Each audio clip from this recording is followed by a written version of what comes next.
एक जगन्नाथ भगवान के एक भक्त थे, उनका नाम था अंगद जी। क्या नाम था? बहुत ध्यान से सुनना।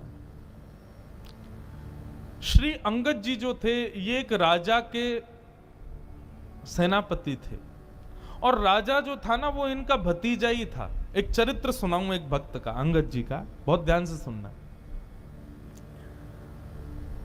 अंगद जी अपनी पत्नी से बहुत प्रेम करते थे, और उनकी पत्नी सत्संग से बहुत प्रेम करती थी। ठाकुर जी की कथा, कीर्तन, वैष्णव वार्ता, इनमें उसकी बड़ी रुचि। लेकिन अंगद जी को कथा आदि में बिल्कुल कोई रुचि नहीं थी। अपनी पत्नी से कहते थे, सुनो, तुम खूब कथा सुनो, खूब मंदिर जाओ, जो तुमको करना है करो, पर मुझसे कभी नहीं कहना कि तुम करो, मेरे को कभी नहीं छेड़ना। पत्नी के मन में आता तो था कि ये भी भजन करें, लेकिन कोई बात नहीं, जैसी हरी इच्छा। अंगद जी रोज शाम को आते, पत्नी के पास बैठते, खूब प्रेम करते थे अपनी पत्नी से। एक दिन एकादशी का दिन था, आज एकादशी है। एकादशी का दिन बड़ा महत्वपूर्ण माना जाता है। एकादशी के दिन अंगद जी की पत्नी ने कुछ संतों को अपने घर बुलाया और सत्संग होने लगा घर में। प्रवचन ऐसे ही घर में बैठ के सब करने लगे। शाम को अंगद जी जब लौट करके आए, उन्होंने देखा घर में तो आज अलग ही रौनक है, इतनी सारी भीड़ आ रखी है, सब लोग नाच रहे हैं, गा रहे हैं, कीर्तन कर रहे हैं, कथा सुन रहे हैं। अंगद जी को बड़ा गुस्सा आया। मेरी आज्ञा के बिना मेरे ही घर में प्रवचन हो रहा है, मेरे ही घर में सत्संग चल रहा है, अरे कभी रोका तुमको कहीं जाने से? खूब जाओ, बाहर जाके कितना भी कथा सुनो, घर में क्यों करवा रही हो? तो अंगद जी ने जाकर के व्यासपीठ पर वैसे व्यास जी का अपमान कर दिया। बोले कि आपसे हाथ जोड़ के विनती है, तुरंत चले जाइए, ये मेरा घर है, मेरी अनुमति के बिना आप यहां कैसे आए? और सब लोगों से भी कहा, आप सबसे भी हाथ जोड़ के प्रार्थना, यहां से चले जाइए, ये कोई आश्रम नहीं है, घर है मेरा, चलिए निकलिए यहां से बाहर। पत्नी बोली, अरे सत्संग चल रहा है, अभी तो ऐसा मत करो। अंगद जी ने किसी की नहीं मानी, सबको भगा दिया। पत्नी को बहुत बुरा लगा। उसने मन में विचार किया, जो हरि का नहीं है उसको मैं अपना पति कैसे मान सकती? तजोरे मन, कल हमने ये पंक्ति गाई थी ना, हरि विमुखन को संग। कई लोग मुझको इस बात पर कह देते हैं, महाराज जी आप क्या शिक्षा दे रहे हो लोगों को? क्या ऐसे पति को छोड़ दें, पत्नी को छोड़ दें? तो इस प्रकार से तो गृह कलेश हो जाएगा।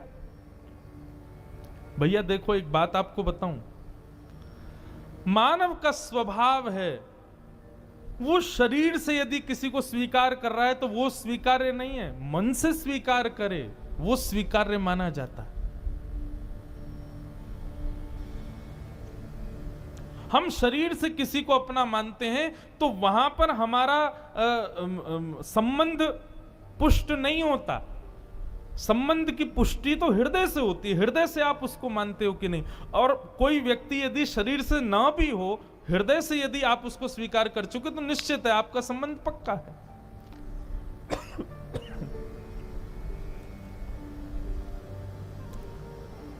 महादेव ने सती का त्याग किया, लेकिन ऐसा नहीं कि सती को कैलाश से ही कह दिया हो कि आप चली जाओ अपने मायके में जाकर करो ना। बस मानस जी में गोस्वामी जी कहते हैं, बगल में जो आसन लगाते थे उसको सामने लगा दिया, बस इतना ही त्याग किया। और ये त्याग किसका था? शरीर का त्याग नहीं था, हृदय से त्याग था। तो इसलिए भैया, यदि ऐसे लोग परिवार में हैं, ऐसे लोग मित्र हैं, ऐसे लोग ऑफिस में काम करते हैं जो भगवत संबंध नहीं रखते, उनका शरीर से त्याग नहीं करना है, मन से त्याग करना, मन से कभी उनको स्वीकार नहीं करना है। अंगद जी की पत्नी ने आज अपने पति का हृदय से त्याग कर दिया और घूंघट कर लिया और कहा कि अब आज के बाद मृत्यु पर्यंत मैं आपको अपना मुख नहीं दिखाऊंगी, ना आपका मुख देखूंगी। आपकी पत्नी हूं, आपके संगी रहूंगी, आपकी सेवा करूंगी, पातिव्रत धर्म का पालन करूंगी, लेकिन हृदय में आपके लिए कोई स्थान नहीं आज के बाद।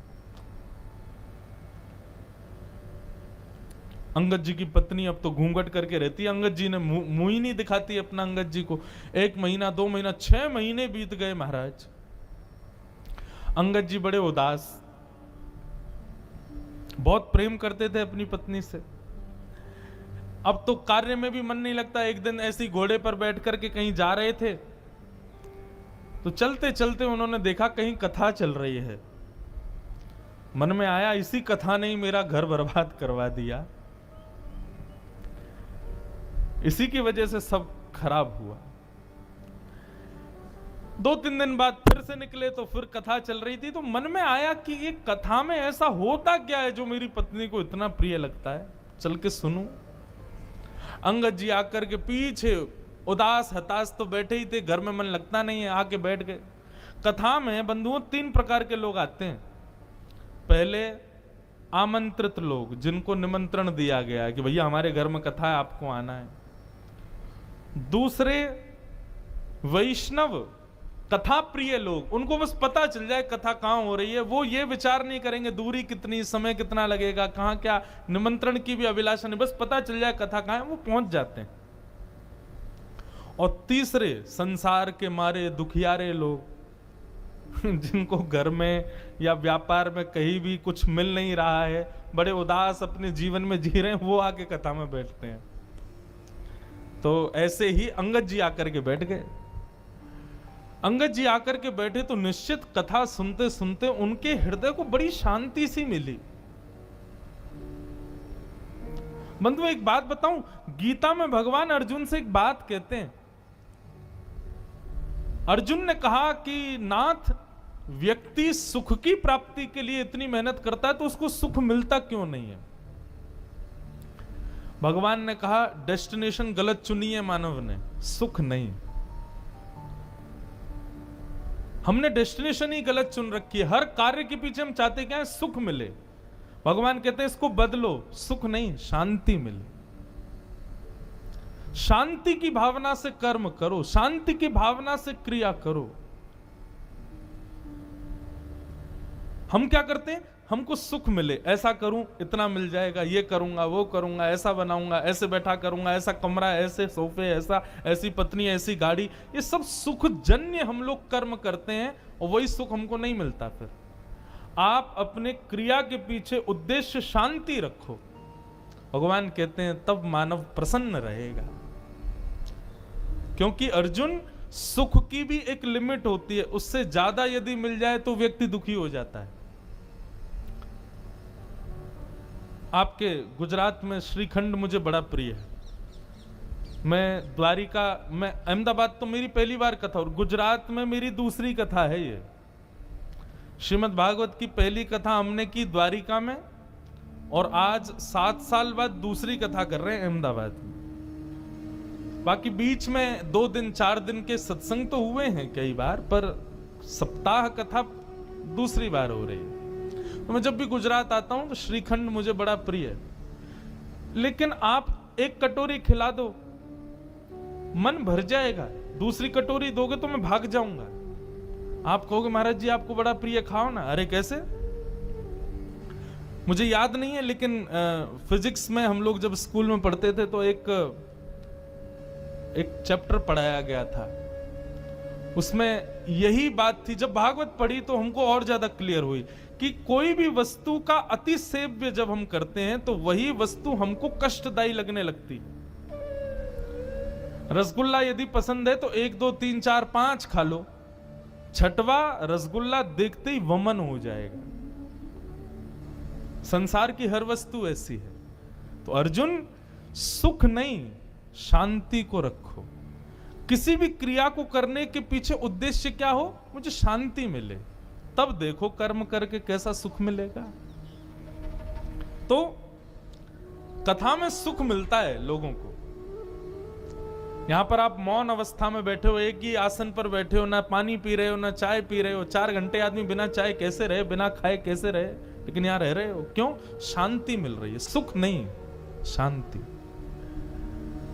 अंगद जी को बड़ी शांति मिली। अब तो अंगद जी ने नियम बना लिया, रोज जाते थे कथा सुनने। 7वें दिन कथा पूरी हो गई। अंगद जी जैसे ही आए तो देखा कोई भी नहीं था। किसी से पूछा, भैया आज कथा नहीं होगी? बोले 7 ही दिन की होती है, कल हो गई पूरी, आज तो चले गए व्यास जी। बोले कहाँ चले गए? बोले दूसरी कथा करने। बोले कहाँ हो रही है उनकी कथा? बोले उस गांव में हो रही है। अंगद जी दौड़ गए, उस गांव में पहुंचे, वहां जाके सुने। अब तो ऐसा चस्का लगा अंगद जी को, जहां भी कथा होती अंगद जी जाते। एक दिन उन्हीं के नगर में कथा हो रही थी, अंगद जी इधर बैठे थे और उनकी पत्नी थोड़ी दूर बैठी थी। दोनों को ही नहीं पता कि दोनों कथा में बैठे। व्यास जी ने जैसे कीर्तन गाया, अंगद जी के नेत्रों से अविरल अश्रुधार ऊर्ध्वबाहु होकर के नृत्य करने लगे आनंद से। तभी पत्नी की दृष्टि गई, ये कौन नाच रहा है? अरे ये तो अंगद जी हमारे पतिदेव हैं। तभी मैं कहूं कुछ समय से ये पहले तो बड़े दुखी रहते थे कि मैं मुख नहीं दिखाती, कुछ समय से बड़े प्रसन्न रहते हैं, मुझसे ज्यादा बात भी नहीं करते, अपनी सेवा पूजा भी करने लग गए हैं और बड़ा सामान्य सा बड़ा सुखमय जीवन जी रहे हैं। मैं सोच तो रही थी बदलाव कैसे आ गया, ये कथा सुनते हैं। आज शाम को कथा के बाद जैसे ही अंगद जी घर लौट करके आए, पत्नी ने अपना घूंघट ऊपर कर ली। अंगद जी बोले, अरे देवी मैं आ गया हूं, घूंघट नीचे कर लो। बोले नहीं नहीं, अब तो घूंघट नहीं करना। क्यों? मैंने इसलिए घूंघट किया था कि आप कथा से प्रेम नहीं करते थे, परंतु अब तो आपने कथा को स्वीकार कर लिया ना, अब मैंने जो त्याग का संकल्प लिया था उसको छोड़ दिया।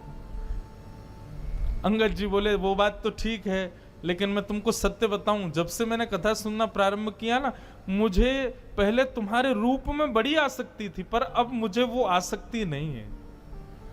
अब तो मुझे बस एक ही अभिलाषा, मेरे जगन्नाथ मुझे कब दिखेंगे, मेरे द्वारिकाधीश, उनकी रूप माधुरी का दर्शन मुझे कब होगा। ऐसा अंगद जी का जीवन। बंधुओं, अंगद जी ने अपनी पत्नी से कहा, देवी अब हम दोनों वैष्णव हो गए, चलो हम जगन्नाथपुरी दर्शन करने चलेंगे।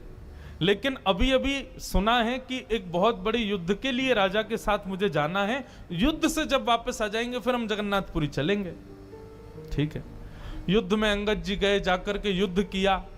युद्ध का नियम होता था, जो राजा हारता था उसका सारा धन हड़प लिया जाता था और जीतने वाले राजा को दे दिया जाता था। अंगद जी जब उसका सारा धन लेने लगे तो वहां एक अद्भुत मणि थी। उस मणि को देख करके अंगद जी बड़े प्रसन्न हो गए। बोले, बड़ी सुंदर मणि है, मुझे ठाकुर जी को कुछ निवेदित करना है, ठाकुर जी को मैं जगन्नाथपुरी जाऊंगा, कुछ देना है।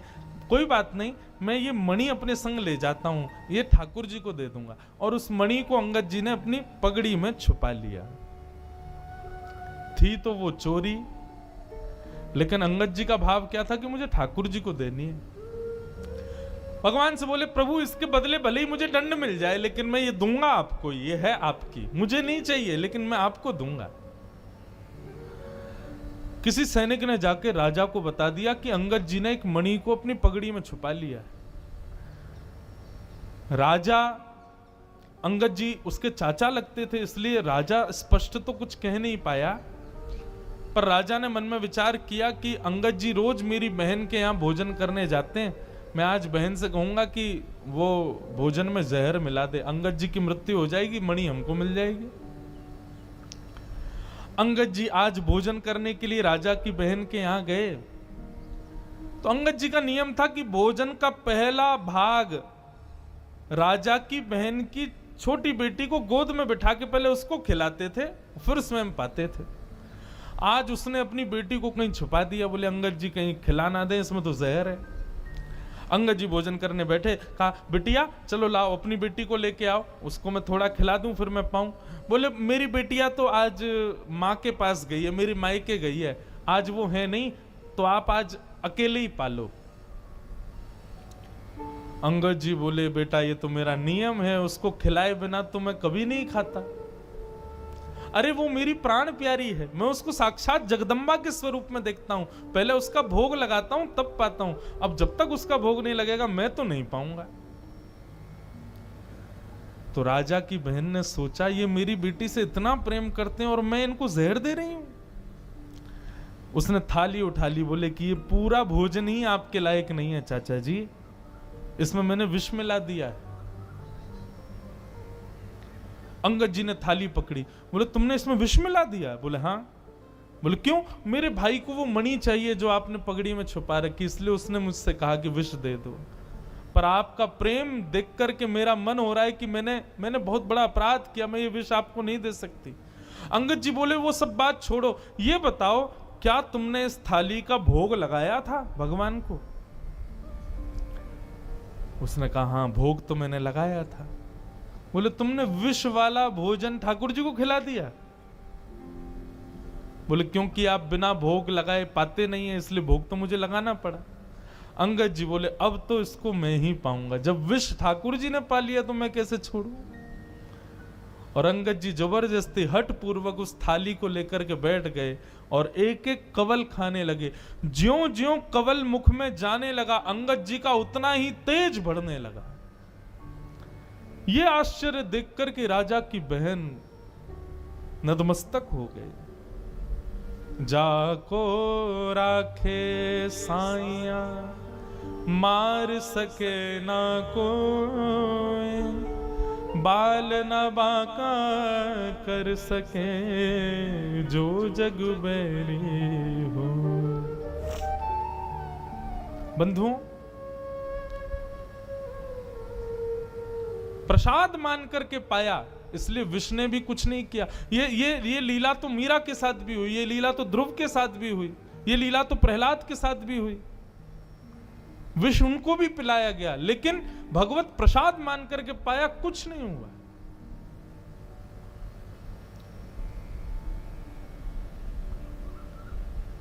अंगद जी महाराज अपनी पत्नी से जाके बोले देवी अब हमको विलंब नहीं करना चाहिए, क्योंकि राजा मेरे पीछे पड़ गया है, वो कभी भी मेरा वध कर सकता है। मेरा वध कर दे मुझे चिंता नहीं, पर मुझे जगन्नाथ जी को एक बार देखना है। और रात्रि में ही अंगद जी अपनी पत्नी के साथ जगन्नाथपुरी के लिए निकल गए। राजा को किसी दूत ने जाकर के रात्रि में खबर कर दी, बोले अंगद जी निकल गए हैं महाराज। बहुत ध्यान से सुनिएगा, बहुत सुंदर कथा है। आज बहुत दिन बाद में अंगद जी का पूरा चरित्र पता नहीं क्यों सुना रहा हूं। हमारे पूज्य नाना जी भागवत के वक्ता थे, वो कहते थे कि कभी अनायास किसी भक्त का भाव कथा कहते कहते आ जाए तो यही समझना चाहिए लाला कि वो भक्त उस कथा में पधारे हैं, वो भक्त अपनी उपस्थिति दर्ज करा रहे हैं, इसलिए व्यासपीठ से बुलवा रहे हैं।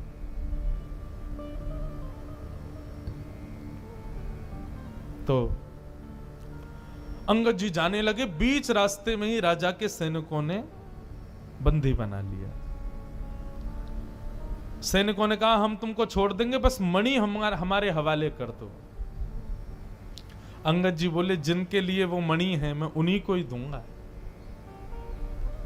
मैंने चोरी की, मुझे आप बंदी बना लीजिए, जीवन भर के लिए कारावास दे दीजिए, लेकिन पता नहीं क्यों जब से मैंने उस मणि को देखा है मेरे मन में आया कि मैं पहली बार जगन्नाथ जी को कुछ दूंगा तो ये मणि ही दूंगा। मैं मानता हूं कि मेरा पाप है, परंतु मैं क्या करूं, मैं अपने नाथ को कुछ देना चाहता हूं, वो उन्हीं के लिए है। सैनिक तो कहां समझने वाले थे, बोले तू अपने नाथ के पास जा भी नहीं पाएगा, तेरा सर कलम कर देंगे, जल्दी दे। अंगद जी बोले अच्छा ठीक है मैं मणि दे दूंगा, लेकिन उससे पहले मैं अपनी एक इच्छा पूरी करना चाहता हूं। बोले बताओ। इस सरोवर है, इसमें मैं स्नान करना चाहता हूं। सैनिकों ने चारों ओर से घेर लिया और अंगद जी जैसे ही सरोवर में गए, स्नान करते हुए कहा हे जगन्नाथ, मैं अभी आपके पास नहीं आ पा रहा हूं, लेकिन आप तो मेरे पास आ सकते हो ना, मेरी मणि स्वीकार करो, मेरा ये छोटी सी भेंट आपके लिए, इसको स्वीकार करो। और मणि को अपनी पगड़ी से निकाल के उसी जल में छोड़ दिया। सैनिक कूद पड़े जल के अंदर, ढूंढने लगे, लेकिन मणि नहीं मिली। राजा भी आ गया, राजा ने पूरा तालाब का पानी सुखा दिया, मट्टियां खोद खोद करके छनवा दी, लेकिन मणि नहीं मिली। राजा ने कहा अंगद सही सही बताओ मणि कहां है? बोले मैंने सबके सामने इसी में डाली है, लेकिन वास्तविकता यह है राजन, वो जिसकी थी उसके पास है, जगन्नाथ जी के पास है। राजा ने कहा हो ही नहीं सकता, तुम पुरी गए नहीं। बोले मैं नहीं गया, वो आए थे मेरे पास और लेकर के चले गए। राजा बोला इसके हाथों में हथकड़ी बांधो, पैरों में बेड़ियां बांधो, ले चलो इसको जगन्नाथपुरी। जगन्नाथ जी का दर्शन करेंगे, यदि मणि वहां नहीं हुई तो उन्हीं के सामने सर धड़ से अलग कर दूंगा। अंगद जी बोले ये तो मेरा सौभाग्य होगा कि मैं जगन्नाथ जी को देखूं और उनके सामने प्राण निकल जाए। बंधुओं, वैष्णव कभी भयभीत नहीं होता। अंगद जी के हाथों में हथकड़ियां, पैरों में बेड़ियां, सैनिकों ने नंगी तलवार गले में रखी है, और जैसे ही पूरी जगन्नाथ के मंदिर में प्रथम बार प्रवेश किया अंगद जी ने, और जैसे ही महाप्रभु श्री जगन्नाथ जी को देखा है, उनके मुखमंडल का दर्शन किया, दर्शन करते ही क्या पाया, श्रृंगार में ठाकुर जी की ठोड़ी के नीचे सबसे श्रेष्ठ माला के रूप में वो मणि ही ठाकुर जी को पधराई हुई थी, श्री जगन्नाथ जी के गले में धारण करा रखी थी। राजाओं ने, सैनिकों ने जब ये दृश्य देखा कि श्री जगन्नाथ जी के गले में वो मणि, नतमस्तक हो गए अंगद के आगे। तो तुम्हारी भक्ति को प्रणाम है अंगद। लेकिन अब अंगद जी को जब ये बात दिख रही है कि मेरे द्वारा प्रस्तुत कोसों दूर से वस्तु जगन्नाथ जी ने स्वीकार कर ली, मतलब मेरे प्रेम को, मेरी भक्ति को स्वीकार कर लिया, हथकड़ियां हाथ में, बेड़ियां पैरों में, और देखते देखते जगन्नाथ जी को अंगद जी ने वहीं अपने प्राणों को त्याग दिया, महाप्रभु जी में विलीन हो गए। ऐसी प्रेम लक्षणा भक्ति श्रीमद् भागवत प्रदान करती। मैं कहता हूं अपनी कथाओं में, भागवत जी नहीं होती तो हमें कभी मीराबाई नहीं मिलती, श्रीमद् भागवत नहीं होती तो हमें कभी सूरदास नहीं मिलते, श्रीमद् भागवत नहीं होती तो ऐसे प्रेम युक्त वैष्णव भक्तों के चरित्र हमें कभी नहीं मिलते, क्योंकि इन सबका सृजन भागवत नहीं किया है। तो भागवत किसको देती है? श्री कृष्ण को प्रदान करती है। इसलिए भैया मेरी आप सबसे प्रार्थना, श्रीमद् भागवत से और कोई आकांक्षा मत रखो, और कोई संकल्प मत करो, और कोई अभिलाषा मत रखो। श्रीमद् भागवत केवल और केवल कृष्ण प्रदान कर सकती। कई लोग अपने पितरों के लिए कथा कराते हैं, महाराज जी हमारे पितृ निवृत्ति के लिए कथा। तो मैं उनको एक बात कहता हूं, कथा कराने के बाद तुम्हारे पितृ मुक्त नहीं होंगे, तुम्हारे पितृ मुक्त हो गए हैं, इसीलिए तुम्हारे मन में भाव आई है कि चलो हम कथा करा लेते हैं। कथा कराने के बाद पितृ मुक्त नहीं हुए भैया। उस परिवार के मन में संकल्प उठ जाए कि हमको कथा करानी है, तो उसी समय समझ लेना पितृ मुक्त हो गए। पितरों ने ठाकुर जी से प्रार्थना की और ठाकुर जी ने हमारे हृदय में यह भाव प्रकट किया कि हम कथा कराएं। भागवत श्री कृष्ण से प्रेम कराते।